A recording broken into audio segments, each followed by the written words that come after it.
23 August 2017। এটা হলো সেই দিন যেদিন পৃথিবীর মধ্যে সর্বপ্রথম ফ্রি ফায়ার লঞ্চ হয়েছিল এবং ফ্রি ফায়ার যখন লঞ্চ হয়েছিল তখন ফ্রি ফায়ারের সর্বপ্রথম লোগো ছিল এরকম। আর এখনকার সময় ডিসপ্লে লবি তো তোমরা দেখতেই পাচ্ছ, বাট যখন ফ্রি ফায়ার সর্বপ্রথম লঞ্চ হয়েছিল তখনকার সময়ে ডিসপ্লে লবি ছিল এরকম, যেখানে অ্যাডাম নামের কোনো ক্যারেক্টারই ছিল না। স্ক্রিনের মধ্যে যে ক্যারেক্টার দেখতে পাচ্ছ এটাই ছিল ফ্রি ফায়ারের সর্বপ্রথম ক্যারেক্টার, যার নাম এখন পর্যন্ত জানা যায় নাই। আর ফ্রি ফায়ারের সর্বপ্রথম ওয়েটিং লবি ছিল এরকম। তোমরা এখন স্ক্রিনের মধ্যে দেখতে পাচ্ছ ফ্রি ফায়ারের সর্বপ্রথম গ্রাফিক্সটা কেমন ছিল, কিছুটা ইয়েলো কালারের, বাট অনেকটা আবেগ জড়িয়েছিল এটার সাথে আমাদের। প্রথম দিকে এই গেমের মধ্যে শুধুমাত্র একটাই মোড ছিল, আর সেটা ছিল ব্যাটেল রয়্যাল। আর ওই সময় যে ম্যাপটা ছিল তা এখন স্ক্রিনের মধ্যে দেখতে পাচ্ছ।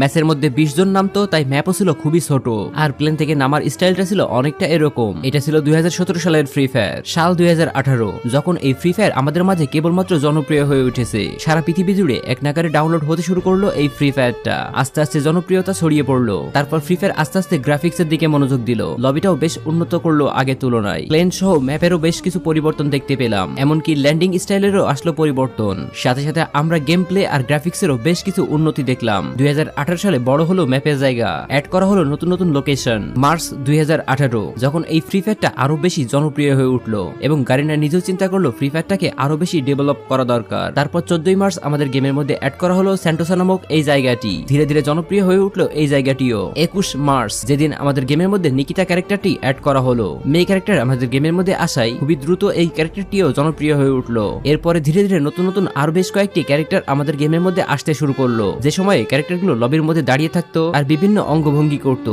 যা দেখে অনেকেই ভাবতো আরে ওর ক্যারেক্টারটা নড়াচড়া করতেছে, বাট অ্যাডাম নিয়ে থাকা ক্যারেক্টারটা নড়াচড়া করতেছে না কেন। এমনটা পার্সোনালি আমার সাথেও ঘটেছে। তো যাই হোক ধীরে ধীরে এই ক্যারেক্টারগুলো বেশ জনপ্রিয় হয়ে উঠলো। 24 মার্চ 2018 যে সময়ে আমাদের গেমের মধ্যে ক্যারেক্টারের ইমোট অ্যাড করা হলো। তারপরে ওই মাসের মধ্যেই র্যাঙ্ক সিস্টেম অ্যাড করা হলো, যেটা ছিল ফ্রি ফায়ারের জন্য অন্যতম গুড ডিসিশন। এই র্যাঙ্ক সিস্টেম আসার পরেই ফ্রি ফায়ারে যোগ হলো নতুন এক মাত্রা। র্যাঙ্ক অ্যাড হওয়ার পরে হিরোইকে যাওয়ার জন্য ওই সময় প্লেয়াররা সারা দিন গেম খেলতো এবং এই গেমটি জনপ্রিয়তা তুঙ্গে পৌঁছে গেল 2 এপ্রিল 2018 যেদিন আমাদের গেমের মধ্যে সর্বপ্রথম স্ক্যানার সিস্টেমটা অ্যাড হয়েছিল, যেটা সাহায্যে এনিমির লোকেশন ডিটেক্ট করতে পারতাম। 20 এপ্রিল 2018 এই দিনেই আমাদের গেমের মধ্যে সর্বপ্রথম MP79 অ্যাড করা হয়েছিল।